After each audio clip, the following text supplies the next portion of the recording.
Welcome to O'Shea's Magic. My name is Dick, and this is my workshop. Here at O'Shea's Magic, we hand make a variety of custom wood puzzles, professional magic tricks, and some mind-bending visual art. Today, we're going to make a puzzle from our Puz³ collection called the Penrose Triangle.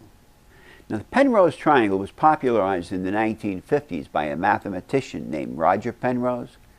He described it as impossibility in its purest form. So, if you're ready to get a little bit of sawdust on you, we'll start with the drawing of the Penrose Triangle and build us a Penrose Puz.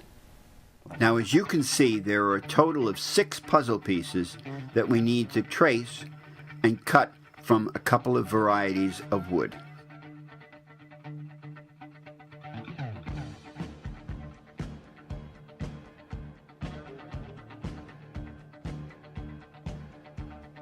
After cutting out the design from the paper printout, I'll transfer each one to the piece of 1/2-inch thick wood that I've selected for this puzzle.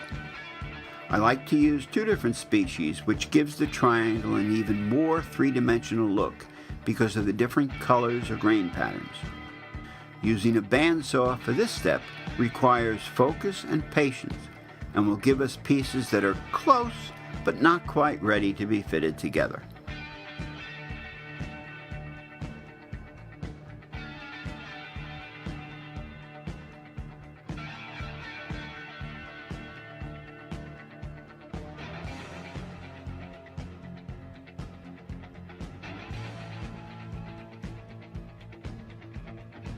In addition to removing any splinters or rough edges caused by the bandsaw blade, the belt sander helps ensure clean, straight edges and flat ends so that the pieces fit together like they were meant to be. For this puzzle, I've selected the irregular hexagon shape for the frame and back. Again, I've selected different species to add to the visual appeal. I'm using 1/4-inch thick oak and 1/4-inch thick maple for this one. Once the frame and base are cut out, the edges need to be sanded to remove the splinters and rough edges caused by the bandsaw.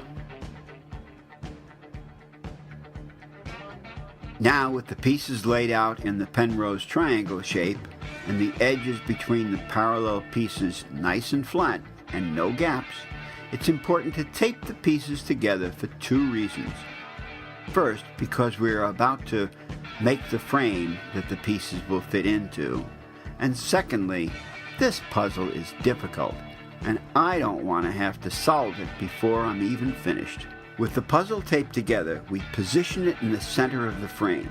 Using a sharp pencil, I trace around the inside and the outside of the puzzle.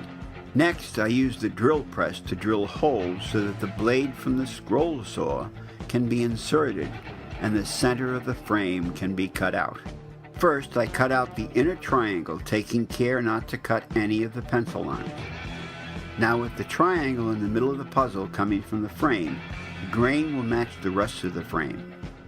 Once it's cut out, I'll remove the remaining wood from the center of the frame. Again, not cutting the lines that I traced around the outside of the puzzle piece.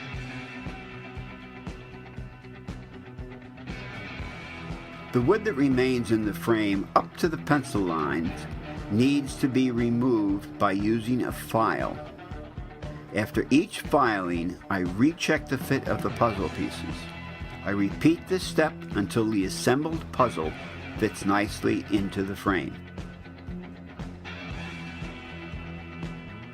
In preparation for the finish, each part of the frame is sanded until it's free of scratches, free of splinters, and smooth to the touch.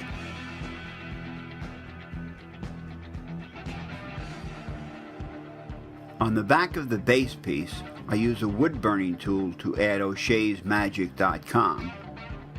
Find the most appealing position for the frame to fit on the base, then glue them together. Any glue that squeezes outside the frame or into the area where the puzzle pieces will go needs to be cleaned up. Clamps hold the frame together until the glue dries. Depending on the species and look of the wood, I may stain it to improve the way it looks.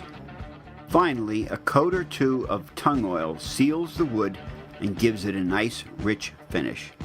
And each puzzle gets a stand designed specifically for it. Thanks for watching. I hope you enjoyed the video. Check out other videos that we will be coming out with on YouTube.